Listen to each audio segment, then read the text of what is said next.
écoutez, en tout cas, merci encore une fois à l'AEPS de nous donner la possibilité de pouvoir nous rencontrer.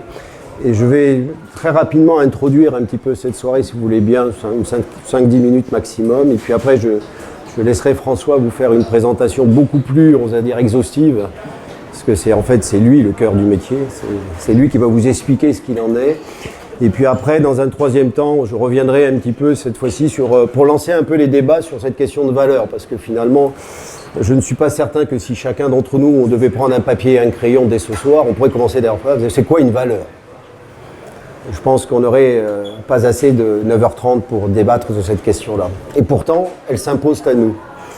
Et je commencerai déjà par vous dire que les valeurs sont respectées, puisque quand on regarde la moyenne d'âge de ceux qui sont dans les premiers rangs par rapport à la moyenne d'âge de ceux qui sont derrière, on voit tout de suite que les valeurs restent malgré tout universelles. Les anciens sont devant parce qu'ils ont des problèmes d'écoute, et les plus jeunes derrière parce que ça les intéresse beaucoup moins. C'est ça la question des valeurs. La valeur, c'est quelque chose qui s'incarne, c'est quelque chose qui se vit, c'est quelque chose qui se discute, qui se débat. Et je pense que nous sommes aujourd'hui arrivés à la croisée des chemins. On le dit assez régulièrement, hein, c'est un grand classique de l'introduction de propos. Mais il n'empêche que si vous regardez un petit peu la situation actuelle de notre pays, mais on la retrouve aussi dans la plupart des pays démocratiques, on tourne autour de cette question des valeurs, on tourne tellement autour qu'on finit par tourner en rond. Donc j'espère que ce soir, le débat va s'ouvrir et que l'on puisse essayer de décortiquer un peu cette notion et d'aller voir un petit peu derrière ce paravent. Je disais tout à l'heure un peu à François en boutade, c'est quand on n'est pas d'accord, généralement, et qu'on se sépare, on va dire un petit peu fâché, très rapidement on se dit oui, mais on n'a pas les mêmes valeurs. On n'a peut-être pas les mêmes valeurs, mais en tout cas, pour l'instant, on est bien obligé de faire et de vivre ensemble, puisqu'on est quand même un peu plus de 5 milliards sur Terre. Donc il va falloir à un moment donné qu'on partage cette question des valeurs, et c'est un petit peu l'idée que nous défendrons avec vous aujourd'hui. Je pense qu'on va tenir avec François, parce qu'on est un peu fatigué. On ne vous cache pas quand même que là, on est arrivé au terme d'un process qui nous a bien éreinté. Donc on va essayer de tenir au moins 1 heure, 1 heure et demie sur notre propos liminaire. Mais ce que j'espère franchement, c'est que vous puissiez nous éclairer par vos questions. Parce qu'en fait, c'est dans les échanges qu'on va pouvoir essayer de vous apporter de l'intelligibilité sur ces questions-là. On pourrait faire une conférence de 3 heures sur les valeurs, vous serez content, vous repartirez chez vous. Généralement, on oublie très vite la conférence, on passe à autre chose. Le but du jeu, c'est que ce soit un moment qui puisse nous marquer les uns et les autres, parce que c'est pas rien de s'interroger sur cette question-là. Alors, je voudrais juste vous lire un tout petit passage d'un des articles qui m'a le plus marqué, moi, personnellement, et parce que l'auteur m'a profondément marqué quand j'étais jeune enseignant. Il s'appelle Olivier Reboul, qui est un grand philosophe de l'éducation, et je conseille d'aller retourner vers les bibliothèques et retrouver les bouquins d'Olivier Reboul. Et si vous deviez déjà lire une chose de Reboul, lisez cet article que l'on retrouve assez facilement en tapant sur Internet. Le titre de cet article, c'est « Les valeurs sont-elles universelles ?» Nos valeurs sont-elles universelles? C'est pas les valeurs, c'est « Nos valeurs sont-elles universelles ?» Et il conclut par « non ». Elles ne sont pas universelles, donc elles ne sont pas enseignables. Donc elles ne sont pas transférables. Mais par contre, je vais vous lire juste la conclusion de son propos qui me paraît être lumineuse. Il dit la chose suivante. Il en va de même pour l'éducation. Quelque temps avant, il parlait de l'instruction, mais il rentre sur l'éducation. Certes, ces savoirs et ces valeurs varient d'une culture à l'autre. C'est pour ça que nos valeurs ne sont pas universelles. Il faudra s'en souvenir de ça. Mais on peut dire pourtant deux choses. D'une part, l'homme est toujours et partout le produit d'une éducation. Je dirais que c'est au creux, c'est vraiment au creusement même de la fonction enseignante. N'oubliez jamais que toute action que vous produirez sur un enfant, dans un contexte déterminé, contribuera à un moment donné à la construction de son éducation. Il n'y a pas de geste anodin, il n'y a pas de parole anodine, il n'y a pas de posture anodine. Il y a des femmes et des hommes qui viennent à la rencontre d'une jeunesse qui ne vous a pas choisi, que vous n'avez pas choisi, et avec qui pourtant il pourra raconter une histoire et être capable de pouvoir raconter ensemble cette histoire. Et il continue, et d'autre part, les savoirs et les valeurs, il distingue les savoirs et les valeurs de celles-ci sont toujours compréhensibles, sinon admissibles. Tout doit être admissible, y compris la valeur que l'on déteste le plus. Ça, c'est le deuxième enseignement d'Olivier Reboul. c'est qu'elles ne sont universelles que parce elles sont admissibles. C'est-à-dire qu'il n'y a pas de valeur cardinale, il n'y a pas une valeur au-dessus de l'autre, il y a des valeurs, et ces valeurs, elles sont admissibles, elles sont reconnaissables, et elles doivent être reconnues entre toutes. On peut alors résumer d'un mot, et on pourrait s'arrêter là et ouvrir le débat, ce que notre culture comporte d'universel, c'est la rencontre. C'est la rencontre. La rencontre, c'est la possibilité de communiquer. C'est-à-dire que notre métier d'enseignant, c'est d'assurer la rencontre entre une génération qui part et une génération qui arrive. C'est votre boulot. Ce sera votre boulot pendant les prochaines 40 années. Comment, à un moment donné, vous allez pouvoir accueillir une génération qui n'est pas la vôtre, lui transmettre ce que Hannah Arendt appelait la tradition, de telle façon à que cette tradition puisse déboucher sur une nouvelle forme de modernité. Ce sera votre travail. Ce sera la seule chose qui doit pouvoir vous guider tout au long de vos journées, et c'est la seule chose qui doit vous permettre d'arriver devant un établissement et d'avoir envie de partager et d'aller à la rencontre de l'autre.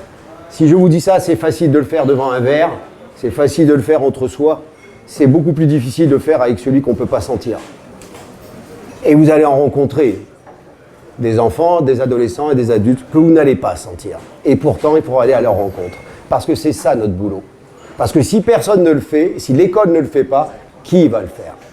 Qui aujourd'hui, dans notre belle République, est aujourd'hui en capacité de pouvoir dire que ce qui est le creuset même du métier, c'est la rencontre.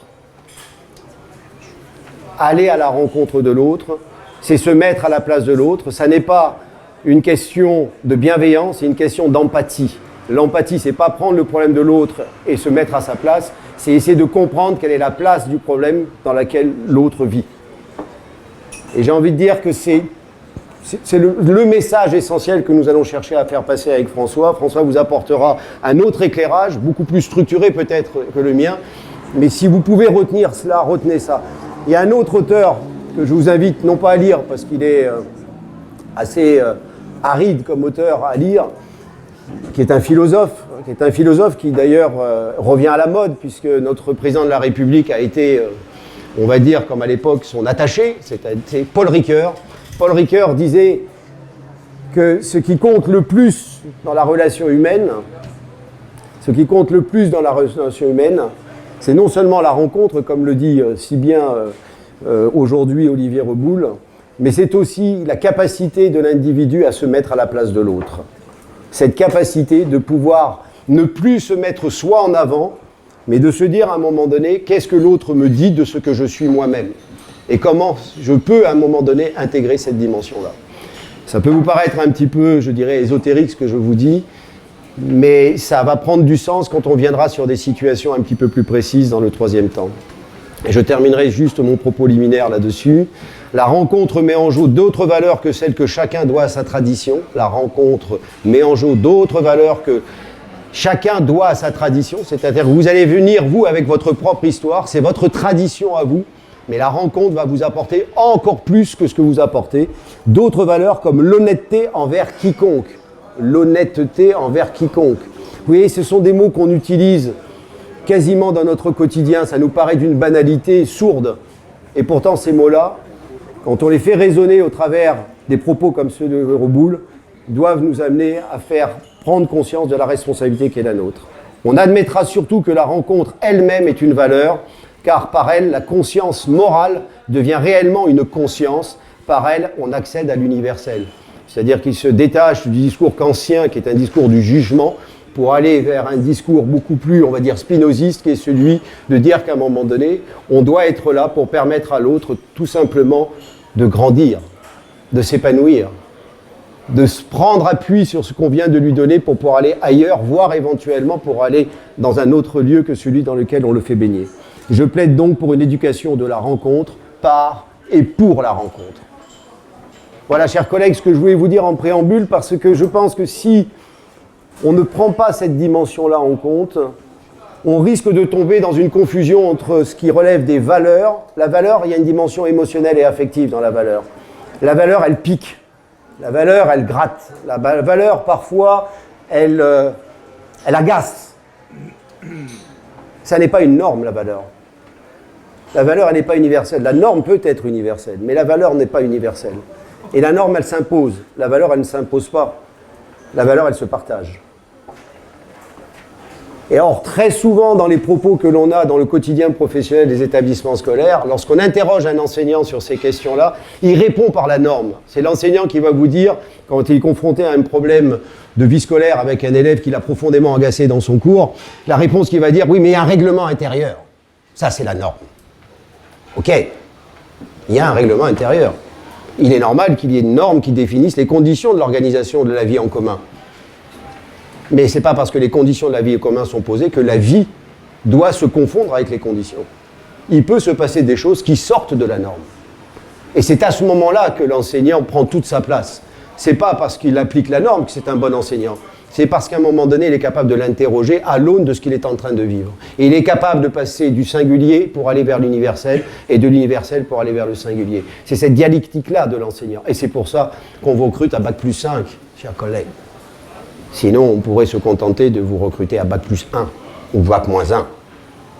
Si on vous demande autant d'années d'études aussi mal payées, c'est parce qu'on sait qu'il y a autre chose qui se joue là. Ce n'est pas la question de la norme, c'est la question de la valeur. Voilà ce que je voulais vous dire un petit peu en propos introductif. On essaiera avec François de vous apporter des illustrations. Mais ne nous faites pas l'affront, si vous voulez bien, de venir essayer de nous tirer les vers du nez sur l'intériorité du concours du CAPEPS. Non, je vous le dis, on est ensemble pour parler des valeurs. Partageons cette valeur. Il y a des choses, à un moment donné, qui relèvent de l'indicible et sur lesquelles on n'a pas à se prononcer, parce que vous le savez bien que si on le fait, on va créer de l'inéquité entre les candidats et entre les centres de formation. Donc je pose le cadre tout de suite, et ce n'est pas un cadre normatif, c'est un cadre de valeur. Ne venez pas ici pour essayer de penser qu'on va vous donner des éléments de réponse qui vont vous permettre d'être meilleur que celui avec lequel vous allez vous retrouver à Vichy. Ce qui nous intéresse ici, c'est d'essayer de faire en sorte de poser un cadre qui va vous permettre de réfléchir ensemble et avec nous sur cette question essentielle des valeurs à l'école. D'accord ? Donc si à un moment donné, on ne vous répond pas, c'est parce qu'on considère qu'on n'a pas à vous répondre sur les questions que vous posez. D'accord ? C'est bien clair, ça ? C'est le président du concours qui parle. Je vous rappelle qu'il y a des centres de formation qui n'ont pas la chance de pouvoir être présents. On ne peut pas accueillir l'ensemble des candidats au concours. On ne peut pas recueillir tous les formateurs. Je sais que c'est quelque chose qui, évidemment, sera lisible et accessible sur YouTube, je crois. Mais il n'empêche. Donc, soyez respectueux. Essayez de poser vos questions. Et si on ne répond pas, comprenez pourquoi on ne vous répond pas. Voilà. Merci beaucoup, en tout cas, pour cette écoute. Et surtout pour cette invitation qui nous touche profondément.